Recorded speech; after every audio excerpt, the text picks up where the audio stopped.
Hello guys, welcome back to my channel and for those who don't know me, hi, I am Anshika. So guys, I know मैं काफ़ी time बाद ये video डाल रही हूँ. आप लोग कब से वेट कर रहे हो इस वीडियो का? आप लोग काफ़ी लोगों का मेरे पास कितने मतलब कि बहुत मैसेजेस आए हैं कि हमारी ये रैंक है, हमारी ये कैटेगरी रैंक है, हमें कौन सा एम्स मिलेगा. तो यहाँ मैं आप लोगों को ये बताना चाहती हूँ कि मतलब इस वीडियो में मैं सारा डाटा कलेक्ट करके आई हूँ लास्ट ईयर के अकॉर्डिंग कि कौन सी रैंक और स्पेसिफिकली कौन सी कैटेगरी रैंक को कौन सा एम्स मिला था, मतलब कहाँ तक की रैंक को कौन सा एम्स मिला था फर्स्ट राउंड काउंसलिंग में, सेकेंड राउंड काउंसलिंग में और ओपन राउंड काउंसलिंग में, ताकि मतलब आप लोगों के जो भी डाउट्स हैं वो इस वीडियो से क्लैरिफाई हो जाए. और यस, तो अब मैं आपको उस डाटा की तरफ लेके चलती हूँ. सो या लेट्स गो, हम लोग चलते हैं और वो देखते हैं और बाकी बाकी बातें बाद में करें. तो यस गाइस, अब आप लोग मेरी स्क्रीन पे देख ही सकते हो, मतलब screen is visible to you all. तो फर्स्ट राउंड काउंसलिंग में जो यू आर रैंक 77 थी उनको एम्स दिल्ली, मतलब यू आर रैंक 77 तक को एम्स दिल्ली मिला था. EWS कैटेगरी में ऑल इंडिया रैंक 395 तक को मिला था. और जो मतलब उनकी EWS रैंक थी 39, कैटेगरी रैंक है. ये जो ब्रैकेट में मैंने लिखा है ये कैटेगरी रैंक है. या ये डाटा आपको कहीं मिलेगा नहीं स्पेसिफिकली, ये मतलब मैंने कलेक्ट ही किया है अलग अलग उससे, मतलब PDF से लास्ट ईयर की. और OBC रैंक 332 तक को एम्स दिल्ली मिला था. OBC कैटेगरी रैंक उनकी 142 थी. और SC कैटेगरी में 573 तक को एम्स दिल्ली मिला था और उनकी कैटेगरी रैंक 29 थी. ST के 1311, मतलब ST रैंक 11th तक को एम्स दिल्ली मिला था. अब एम्स भुवनेश्वर देखे तो AIIMS Bhubaneswar 366 all India rank general category में एम्स भुवनेश्वर मिला था. EWS की 717, कैटेगरी रैंक 72. OBC की category rank 601, SC category rank 78 तक को मिला था. और ST कैटेगरी में किसी ने एम्स भुवनेश्वर नहीं लिया था फर्स्ट काउंसलिंग में. और जोधपुर में देखें तो जोधपुर जो जनरल है वो 182, EWS 778, all India rank 78 category rank EWS rank. OBC rank 635, मतलब OBC रैंक देखे तो 279 तक को एम्स जोधपुर मिला था. और SC रैंक 79 और ST रैंक 19 को. और फिर देखो एम्स भोपाल जनरल की 286 रैंक तक को मिला था.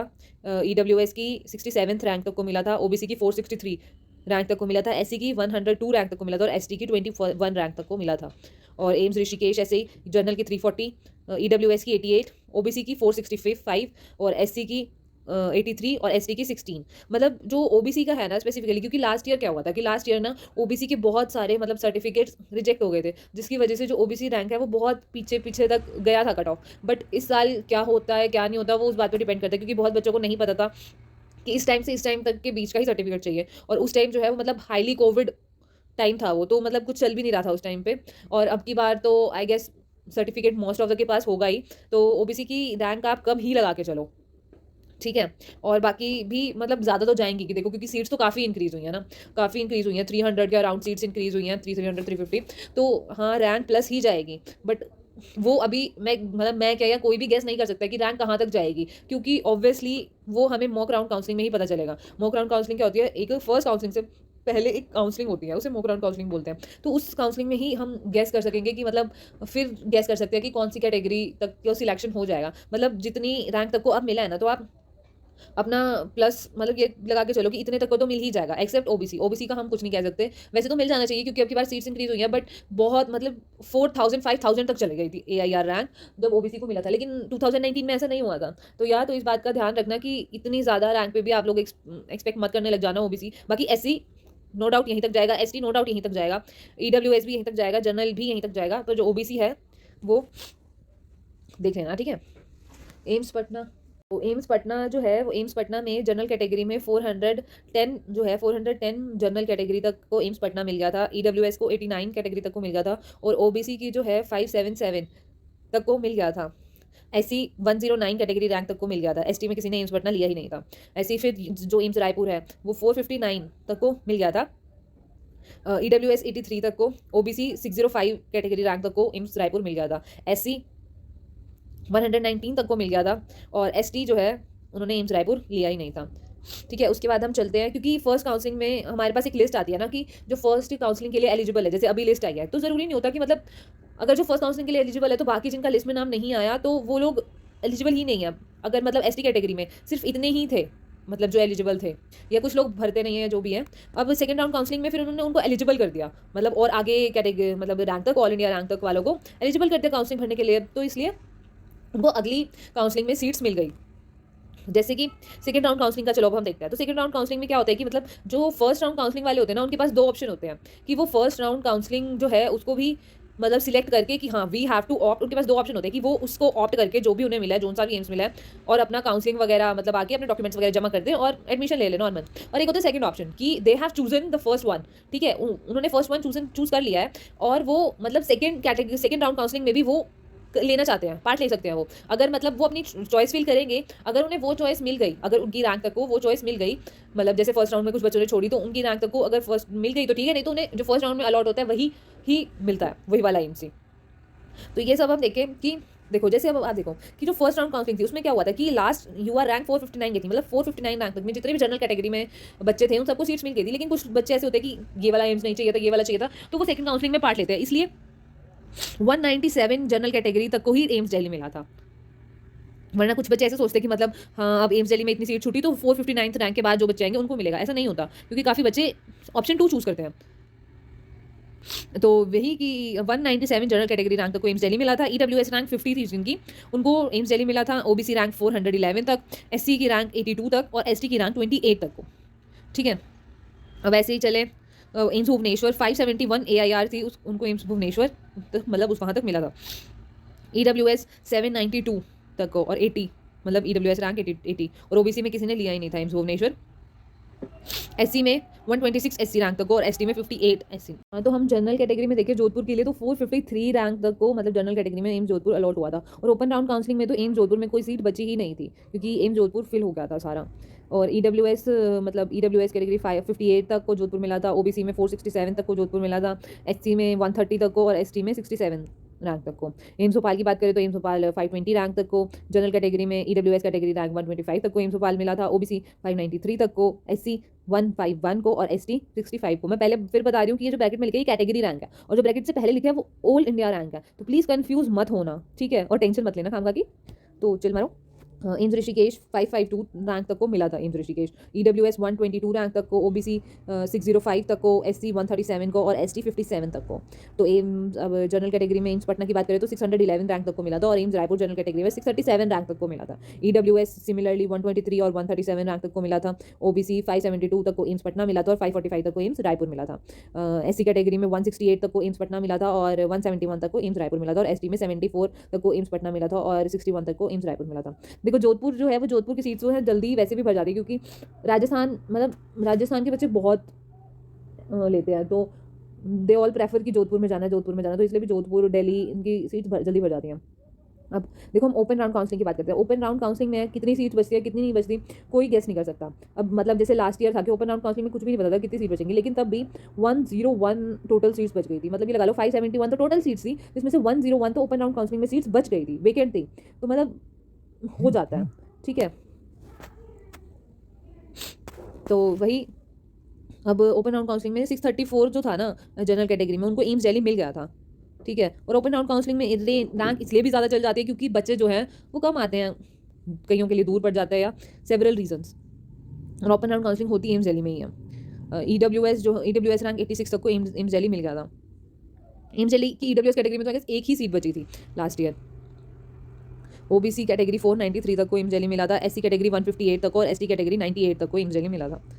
जनरल कैटेगरी में AIIMS Bhubaneswar all India rank 1367 को मिला था। एम्स भुवनेश्वर काफ़ी दूर पड़ जाता है, मतलब क्योंकि एम्स भुवनेश्वर उड़ीसा में और मतलब शायद वहाँ के बच्चे इतने नहीं होते या जो भी रीज़न है आई डोंट नो कि वहाँ पे मतलब रैंक थोड़ी ज़्यादा इसलिए भी चली जाती है। बट वैसे रैंक वाइज एम्स के rank wise AIIMS Bhubaneswar second number पे आता है, मतलब उसकी facilities and all are great.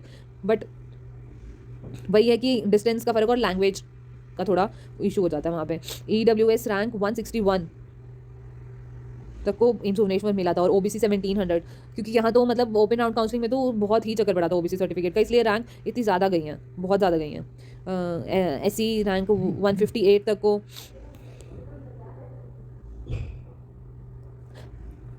SC rank 158 तक को मतलब मिला था, ST रैंक 98 तक को। और जनरल कैटेगरी में अब जोधपुर में तो कोई सीट्स बची नहीं थी, जैसे मैंने आपको पहले भी बताया। EWS रैंक 132 तक को, मतलब जो ऑल इंडिया रैंक 1295 थी, उसको एम्स जोधपुर मिला था। OBC रैंक 578 तक को एम्स जोधपुर मिला था, SC रैंक 181 तक को, और ST में तो किसी ने लिया ही नहीं था। भोपाल की बात करें तो 764 जनरल कैटेगरी की रैंक तक को एम्स भोपाल मिला था। EWS देखे तो 143 तक को, और OBC में देखे तो 4371 रैंक तक को मिला था। मुझे ये नहीं पता चला कि इसकी कैटेगरी रैंक कितनी थी, क्योंकि फर्स्ट जो राउंड की काउंसलिंग की लिस्ट आई थी उसमें तो ये रैंक थी ही नहीं, तो इसलिए, और उसी में ही मतलब उस लिस्ट में ही से ही डाटा मुझे मिल सकता था कि कैटेगरी रैंक कितनी थी, तो इसलिए मुझे ये नहीं पता चला कि कैटेगरी रैंक कितनी थी। बट या थी, क्योंकि ओपन राउंड काउंसलिंग में कोई भी जा सकता है, जिसने पेपर दिया है ना BSc नर्सिंग का वो जा सकता है, डजेंट मैटर उसकी रैंक क्या है क्या नहीं, वो ओपन राउंड काउंसलिंग में पार्ट लेने के लिए एलिजिबल है। SC रैंक 207 तक को मिला था, और ST में किसी ने लिया ही नहीं था। एम्स ऋषिकेश जो है वो 733 रैंक तक को एम्स ऋषिकेश मिला था। 153 तक को AIIMS Rishikesh EWS category rank में मिला था। OBC में 2358 रैंक तक को मिला था, AIR है ये। SC कैटेगरी में 2296 रैंक, मतलब 193 कैटेगरी रैंक तक को एम्स ऋषिकेश मिला था, और ST में 105। और फिर एम्स पटना की बात करें तो 937 जनरल कैटेगरी में रैंक तक को एम्स पटना मिला था, और 1090 जिसकी कैटेगरी मतलब जनरल रैंक थी उसको एम्स रायपुर मिला था। EWS की देखें तो EWS में 160 जो EWS कैटेगरी रैंक थी उसको एम्स पटना मिला था, और जो 157 तक थी उसको एम्स रायपुर मिला था। OBC में देखें तो 5904, और ये आप देख ही रहे हो, और SC में देखें तो 284 तक को, और 305 तक को एम्स रायपुर मिला था, और ST में देखें तो 114 तक को एम्स पटना मिला था, और रायपुर किसी ने लिया ही नहीं था, शायद सीट्स नहीं खाली होंगी या जो भी रीज़न होगा, मुझे वो नहीं पता। तो या अभी चलो यही था डाटा कि मतलब कौन सी कैटेगरी को कितना मिला था, तो इसके अकॉर्डिंग आप मतलब एज्यूम कर सकते हो कि अगर आपकी रैंक इसके अंडर फॉल करती है तो आपको ये मिल जाएगा। So guys yes, I hope आपको ये वीडियो हेल्पफुल लगी हो, कि मतलब आप लोग थोड़ा सा तो एस्टिमेट कर ही पा रहे होगे कि आपको कौन सा एम्स मिल जाएगा अगर आपकी रैंक इसमें फॉल करती है। बाकी कौन सा एम्स मिलना है ये टोटली डिपेंड करता है कि आपसे ऊपर रैंक वाले को उनकी प्रायोरिटी क्या है टोटली, और वो कॉलेज लेते हैं या नहीं लेते। वैसे तो प्रायोरिटी ऑलमोस्ट यही रहती है, ठीक है, बट जो OBC कैटेगरी वाले हैं वो प्लीज़ मतलब लास्ट ईयर का डाटा इतना वो कंसीडर करके मत चलना, क्योंकि लास्ट ईयर का जो डाटा है वो जस्ट उस बेसिस पे था कि उनके पास OBC सर्टिफिकेट नहीं था, ठीक है। तो ऑब्वियसली अब तो मेरे ख्याल से सबके पास OBC सर्टिफिकेट है ही, आप लोगों ने अपलोड भी कर दिया होगा अब तक तो, और अभी मॉक राउंड काउंसलिंग भी जल्दी स्टार्ट हो ही जाएगी, आई गेस कर भी देनी चाहिए अब तक तो स्टार्ट। और बाकी yes, that was it for the video. और जो भी आपकी क्वेरीज है कि आपको किसी चीज़ पे वीडियोस चाहिए, हाँ बाकी मुझे कुछ क्वेरीज ये भी आई थी कि मतलब किसी को पता नहीं चल रहा कि मतलब कौन सा कॉलेज लेना चाहिए प्रायोरिटी वाइज ना, तो मतलब मैं अपनी प्रेफरेंस चॉइस बताती हूँ कि मतलब मैं क्या मतलब आप लोगों को सजेस्ट करूँगी कि आप लोगों को कौन सा लेना चाहिए। देखो फर्स्ट पे तो एम्स दिल्ली ही रखना चाहिए, ठीक है, फर्स्ट तो एम्स दिल्ली, हर कोई वही रखेगा ना एम्स दिल्ली, तो यस फर्स्ट एम्स दिल्ली रखना चाहिए। सेकेंड एम्स भुवनेश्वर, अगर कोई if any one is from that side not, क्योंकि वहाँ थोड़ा लैंग्वेज प्रॉब्लम रहता है तो वो आप देख लेना। और बाकी AIIMS Jodhpur is nice, AIIMS Bhopal, AIIMS Rishikesh, मतलब मुझे नहीं पता कहीं यूट्यूब वीडियोस में ऐसा है कि एम्स ऋषिकेश को लास्ट रैंक दी गई थी 7 में से ना, मुझे नहीं पता चला क्यों। क्योंकि मैंने मतलब कुछ मेरे फ्रेंड्स हैं तो मतलब उनसे जैसे मैंने नॉलेज गैदर करी एंड ऑल, मुझे ऐसा नहीं लगा कि एम्स ऋषिकेश को 7th रैंक मिलनी चाहिए थी। तो प्लीज़ उस चीज़ को कंसीडर मत करना कि ये हाँ ये वो है। सबसे पहले तो ये देखना कि डिस्टेंस क्या मैटर करता है, ठीक है, और उसके बाद फिर AIIMS Patna is also nice. हाँ बाकी एम्स पटना इज़ नाइस, वहाँ पे सब कुछ है, सब फैसिलिटीज़ हैं, वहाँ कॉन्ट्रैक्ट भी है। और बाकी हाँ बाकी कुछ मतलब हर एक एम्स में कॉन्ट्रैक्ट क्या है, फ़ीस क्या है, हॉस्टल की, मेस की, जो भी मतलब टोटल इन्फॉर्मेशन है। अब मतलब मैं मंडे से from Monday onwards I am going to put series of particular AIIMS, मतलब ये जो 7 एम्स थे, क्योंकि जिनमें नर्सिंग स्टार्ट ही नहीं हुई तो उसका मैं कुछ कह ही नहीं सकती ना, बस but particular AIIMS Delhi, Rishikesh, Bhopal, Jodhpur, Bhubaneswar, Raipur, Patna, all the 7 AIIMS की मैं पूरी इन्फॉर्मेशन के साथ एक एक दिन वीडियो डालने वाली हूँ, ठीक है। तो स्टे ट्यून्ड फॉर दैट, और फटाफट चैनल को सब्सक्राइब कर दो अगर आपने सब्सक्राइब नहीं किया तो, और बेल आइकन को भी दबा देना, ठीक है, क्योंकि फिर आपको नोटिफिकेशन नहीं मिलेगी ना, तो इसलिए बेल आइकन को भी दबा देना। और हाँ, और अगर आपको ये चैनल इन्फॉर्मेशन लग रहा हो, ये वीडियो इन्फॉर्मेशन लगी हो, तो please please please hit the like button. और आपके सराउंडिंग में जिसने भी बीएससी नर्सिंग का पेपर दिया था, तो प्लीज़ प्लीज़ उनको भी शेयर करना, ताकि वो भी अवेयर रह सकें। क्योंकि मुझे भी पता है, जब लास्ट ईयर हम भी एडमिशन ले रहे थे, तो मन में बहुत कुछ होता है कि हाँ ये यार कौन सा कॉलेज लेना चाहिए, कौन सा नहीं लेना चाहिए, है ना। तो मतलब हमें भी था कि मतलब कौन सा लेना चाहिए, कौन सा नहीं लेना चाहिए। हमने भी बहुत यूट्यूब वीडियोस देखी हैं, ये वो। तो या अब हम आ चुके हैं, तो या I would love to help you all. So yeah मैं कोशिश करती हूँ कि मैं हर एक के मैसेज का रिप्लाई कर सकूँ जितना जल्दी हो सके। और बहुतों को तो मेरे मैसेजेस ऑलमोस्ट 90-95% को मैं मैसेज का रिप्लाई कर ही देती हूँ। अगर कोई रह जाता है, मैं extremely sorry for that. But हाँ, आप लोग प्लीज़ मतलब वीडियो को लाइक करो, शेयर करो और सब्सक्राइब करो मेरे चैनल को, ठीक है, फटाफट, ताकि मुझे भी मोटिवेशन मिले ना। कि हर किसी को मोटिवेशन ही चाहिए होते ना हर चीज़ के लिए, कि मैं और वीडियोस लाऊं ना आप लोगों के लिए। अभी काउंसलिंग आएगी, तो या I will be there for with you guys, ठीक है। तो टेंशन लेने की ज़रूरत नहीं है, मैं हूँ। मेरा इंस्टाग्राम हैंडल डिस्क्रिप्शन बॉक्स में दिया हुआ है, आप मुझे पर्सनली मैसेज कर दो। तो बहुत बच्चों के मेरे पास पर्सनली मैसेज आते हैं, मैं उनको रिप्लाई भी करती हूँ। और yeah that's it for this video. Stay safe and happy guys, bye bye.